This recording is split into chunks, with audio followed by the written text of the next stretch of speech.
because that's where he's supposed to go. You're not supposed to do it in the house, right? Absolutely. He's 12 years old, but he thinks he's a human. But he's just old, and we still call him our baby. Your baby? Mm-hmm. That's so sweet. I want a dog, but guess what? Mr. Webster won't let me get a dog. Oh. I want a dog. I want a dog too, but my daddy always wants me to get a fish. We got 2 fish.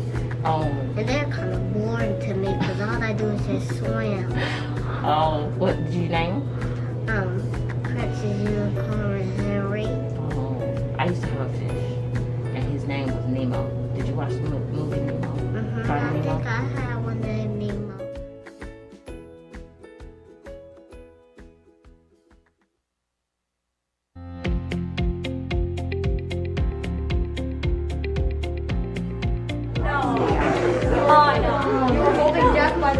He's probably our oldest animal. He's about 21 years old. Yes, he's been here a long time. He is. He's going to hide. There he goes. Yeah, there he goes. A little shy there.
I'd like to call this meeting to order. I see we have a quorum tonight. Can we get an approval of this agenda? Madam President, I move that we approve the agenda. I second. All in favor with a show of hands? Okay. We have several items to receive as information. We'll start with Mr. Glenn Slater, Vokert.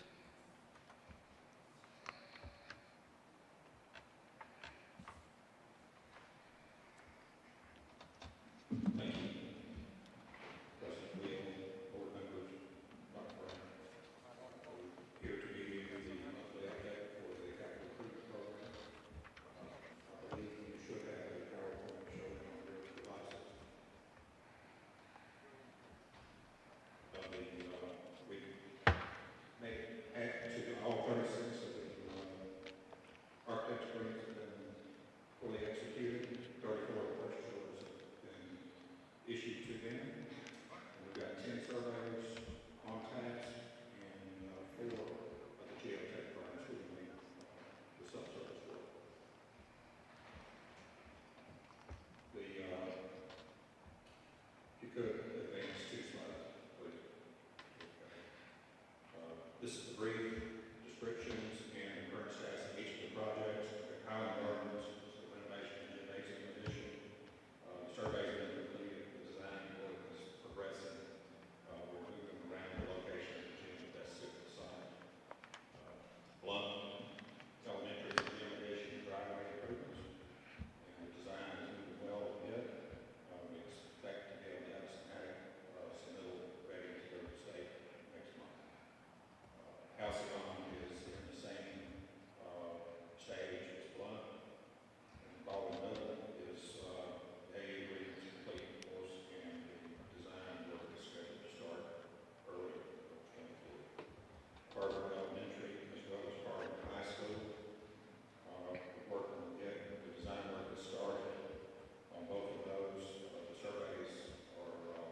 next slide should be a diagram of a typical elementary gym. This will be the basis of each of the gymnasiums for the elementary schools. They'll be a little bit different to site located and connect it to the school. Each will have electric retractable seating, retractable glass goals, volleyball courts, Newcomb courts, four-square office for the coaches, a raised stage area, and storage areas for the athletic equipment. Our short-term look ahead is to continue the schematic phase of the first group of projects, complete the site acquisition, work on the surveys, getting them complete, and then as they are complete, we'll move the surveyors on to the next group to where they'll be ahead of the schedule next time. And then also do the subsurface work for the geotech. That moves us into our minority participation reporting. In your package, you should have had a detailed sheet showing what this $18,988,000, how it was allocated to each project, and that the current minority participation out of that 18.9 is at $9,839,000, equating to just short of 52%. And the next pie chart is the percentages. That concludes our update. Do we have any questions? Glenn, I had two. Yes, ma'am. I had marked, hold on a minute, let me find where I did them. I had them just a second ago. It was one, it was right at the beginning. It was the one about Highland, I think it's Highland Gardens, where y'all may adjust the location. What was the problem there? The property at Highland Gardens, a lot of it belongs to the city. The city? The city. Okay. So we've just got to work with the city to make sure that we can do what we need to on it. And this may be a dumb question, but as I look through it, you know, you had given the criteria how each gym would look and stuff like that. What's on the surveys? Like what, because I was thinking, what are they asking on these surveys? If you've already got a criteria like 6 benches here for this, what are you asking on these surveys? What are we asking from the surveyors? Right. Well, the boundary and the topo and all the utilities, so the shape of the earth there and where the locations of the property lines are. Okay. And they'll also be identifying, excuse me, sewer, water, power, and all the utilities that may be on site. Last question. We haven't broke ground anywhere, though, right? So far, we haven't actually broke ground, started building anywhere. We're just still... No, we're still in design phase on each project. It'll be, we should have the Halcyon and Blunt should be the first ones to bid, and they'll be probably November or December. Okay. Madam President, I do have a question. I noticed that in the complex, Brubaker Intermediate is not listed. So will the primary and the intermediate be sharing? At this time, yes, ma'am. Okay, other questions?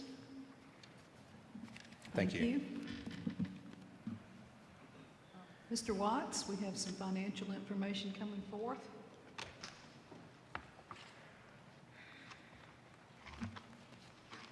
Thank you, Madam President, members of the board, Dr. Brown.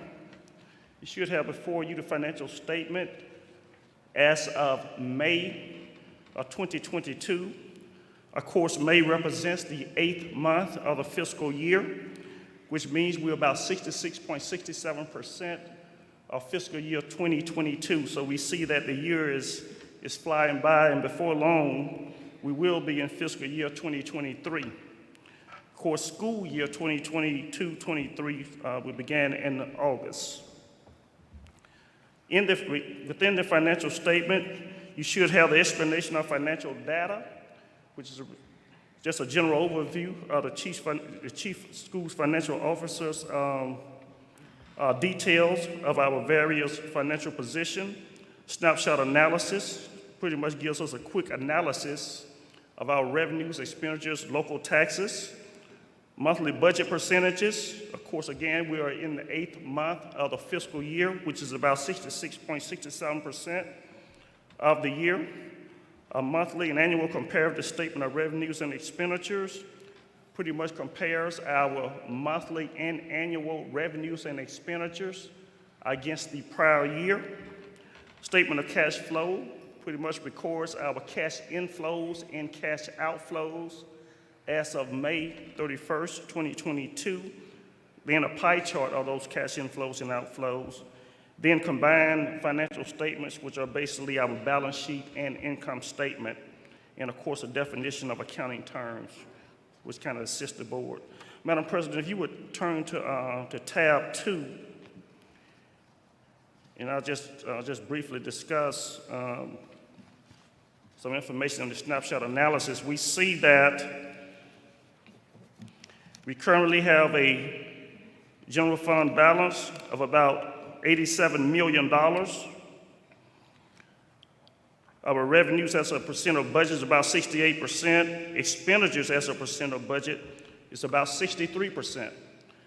Again, 8th month represents about 66.67%, which means we're about 5% lower than our projected expenditures, which is really good. Also, we see our payroll expenditures comparable to the prior year. We also see our local revenues comparison. Of course, the total local revenues of about $3.4 million in the month of May compared to $3.3 million in May of 2021. Our general fund balance, as I stated, is approximately $87 million, comparable to about $59 million as of May of 2021. So we are about $27 million ahead from where we were the prior year. I would just say that most of these revenues are already budgeted. We are projecting to end fiscal year 2022 with close to about a $70 million fund balance. As you know, our 1 month required fund balance based on state regulations is about $19.5 million. So we are well beyond what the state requires as it pertains to our fund balance. Madam President. As always, I love seeing the expenditures lower and the revenues higher. Yes, Anybody ma'am. have questions on this? Okay, I think you're still on for the next 2 items. Okay. First, let me see what the first one is. American Fidelity. Okay, American Fidelity. We are recommending that American Fidelity be our plan administrator for our Section 125 or cafeteria plan. A Section 125 plan is a statutory program under the Internal Revenue Code, which is the only program that offers an employer permission for employees to purchase certain eligible benefits pre-taxed. So it really saves employees money because they are salary or pre-taxed. And so we're recommending that American Fidelity be our plan administrator there. We currently have a plan administrator, but there are certain laws that we must abide to in order to be a plan administrator. One of the things that we have to have a plan document on file. And I just found out we don't have a plan document on file. And that's our Internal Revenue Service requirement. Secondly, it is required that every employee elect as to whether they want to participate in the cafeteria plan. This hadn't taken place in at least 4 or 5 years. So I wanted to ensure that we bring someone in that know what the requirements are, know exactly what we intend, and American Fidelity has a history of that. Out of the over 130-something school districts in the state of Alabama, American Fidelity has over 102 of those school districts, including every single large school district in the state of Alabama. So they know what they're doing. They've been doing it for years, and they're the only ones that do only education. So it provides an opportunity for us to focus in our particular area to really help our employees. Any questions? Okay, and talk about the electronic time and attendance system. Yes, ma'am. This is another thing I'm really, really excited to present. Chronos, recommend Chronos to the superintendent to come in and install an electronic time and attendance payroll system. For a school district our size with between 3,000 and 4,000 employees, not to have an electronic payroll system is just crazy in my opinion. The only large school district in the state of Alabama that do not have an electronic payroll system. In fact, one of the few in the entire state, large or small, that do not have an electronic payroll system. So right now, what our payroll department do, they send out time cards. Employees have to sign time cards every single day. They send the time cards back into the central office. Payroll department inputs all of this information on a monthly basis, and that's how we produce payroll. And so now with an electronic time system, we will be able to do an electronic timekeeping system.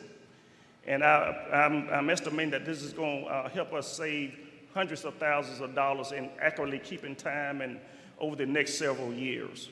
So we're recommending Chronos.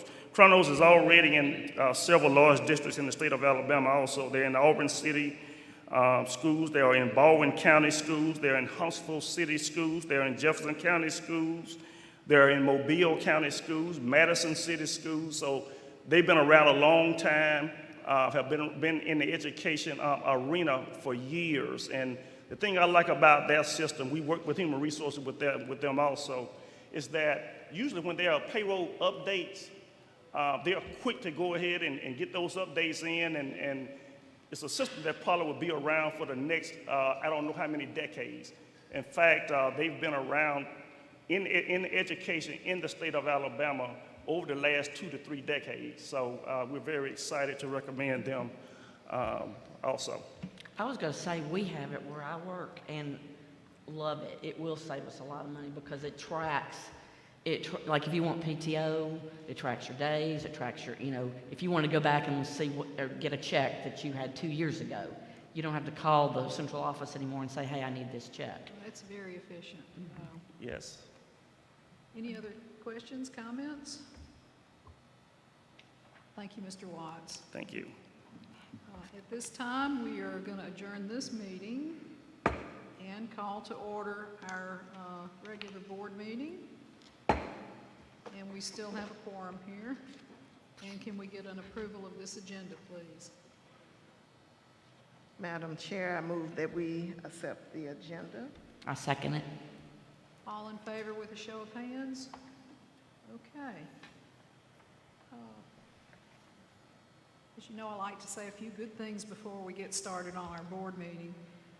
I wanted to start with just a little quote, and it felt right to do this. The quote is from George Washington Carver, and we're in the right place for that.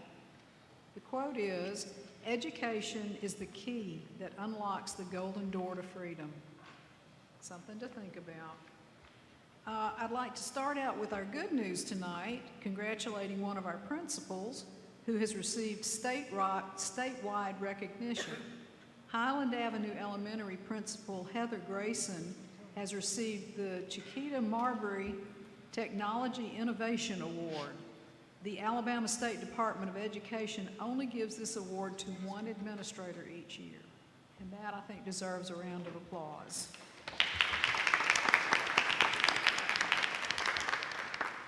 Next, I'd like to recognize a recent graduate of BTW, Allison Gibson, who has been named to the White House HBCU Scholars Initiative.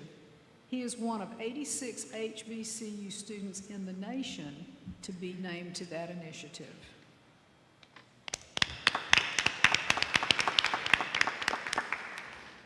And that's not the only news about a BTW graduate.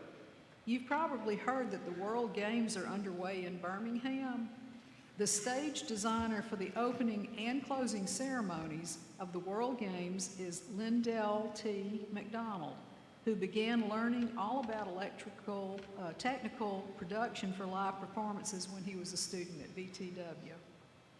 And finally, I want to mention the great news that MPS has received all of the needed robotics kits for every elementary, middle, and high school in the district. This means that once training occurs in the fall, robotics will be available for every grade level in every school in MPS. We want to thank once again Hyundai as well as the Alabama Math, Science, and Technology Initiative for the grants that made this possible. So thank you, and we look forward to robotics.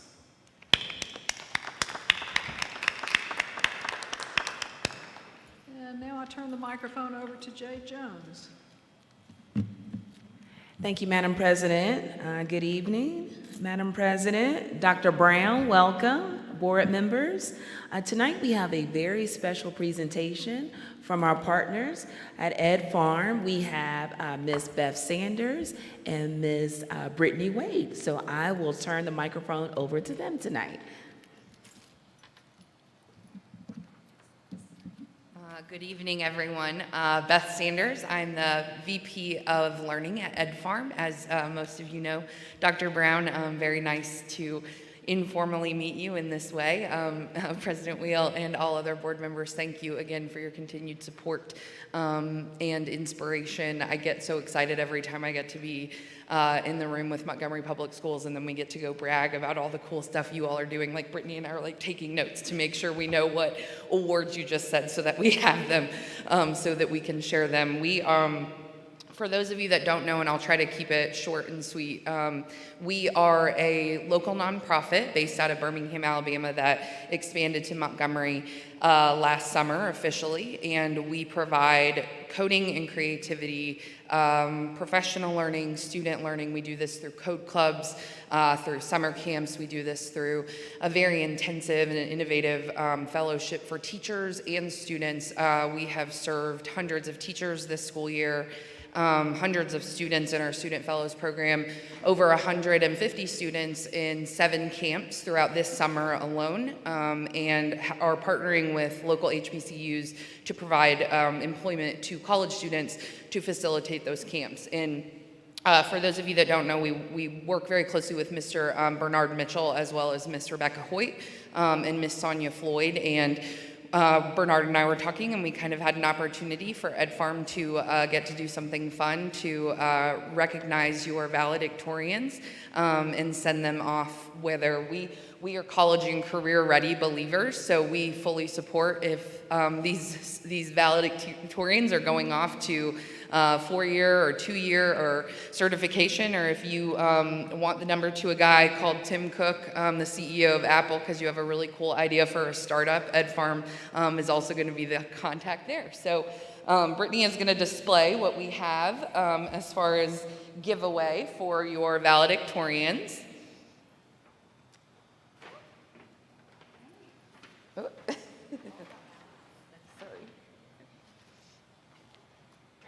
Okay, so we have, what we are doing is providing the brand new iPad Series 7 with 128 gigs of hardware for you nerds. They are brand new, and then also a wireless keyboard that is Bluetooth connected. So I know a lot of college, you still need to be able to type, so we are also providing a really great wireless keyboard. And so we're going to read those names out. And again, this is just from Ed Farm to these MPS valedictorians, and just we are so inspired and grateful for this partnership, and thank you for letting us be a part of it. And Brittany came out of the classroom later than I did, so she's responsible for reading the names. Apologies in advance if I mispronounce. I did not get a practice round. Donatia Ross from BTW.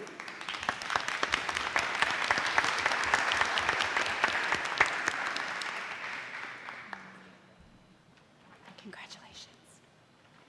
Haley Mullins from Brewtech.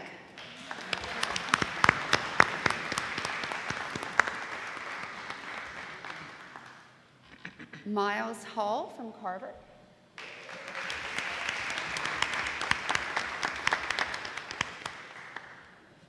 Justin Gage from JD.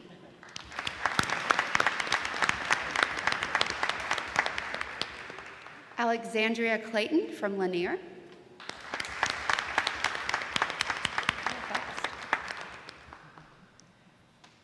Jadria German from Lee.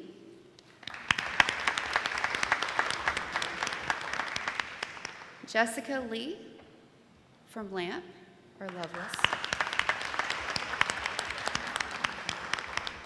And finally, Keyston Dillard from Park Crossing.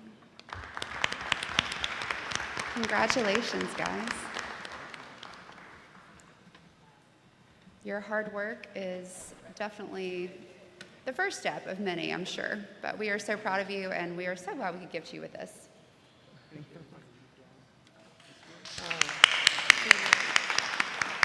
Students, actually, we'll put them in the center. Board members and Dr. Brown, if you all can join us for pictures, that would be awesome, all of our board members. I think this is a great moment for us to have, so we would love for all of our board members to join us as well. Before you come down, maybe we can do it on the stage. Oh, you want? I think it'd be better on the stage. You want them on the stage? Board members, we're actually going to have you on stage behind the graduates.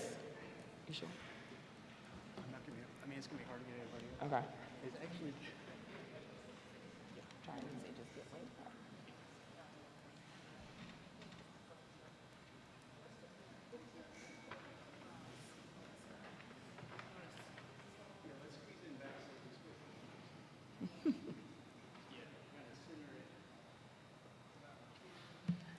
And while they're taking pictures, we'd like to thank their parents for joining us tonight. Let's give them a round of applause if we can.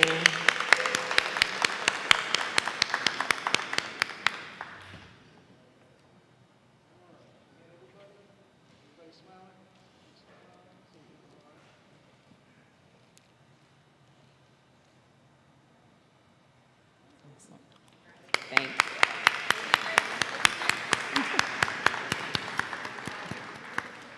And again, thank you to our partners over at Ed Farm.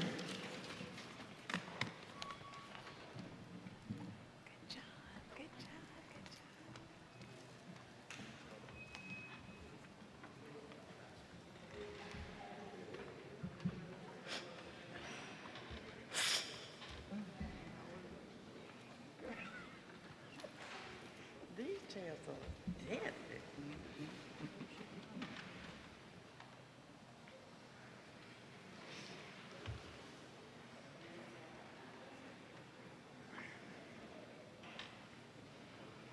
I would like to just give one more shout out to Ed Farm.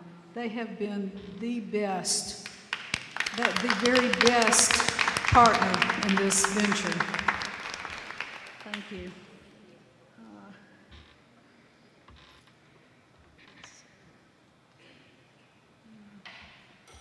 Okay, I need a motion so that we can go into an executive session about some pending litigation. Madam Chair, I move that we move into executive session to discuss necessary information. Second. All in favor with a show of hands? Okay. The board will go into executive session to discuss pending litigation. We should be in executive session approximately, I would say about 10 to 15 minutes. 15 minutes. During executive session, no votes will be taken. We will be right back.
Convene our board meeting.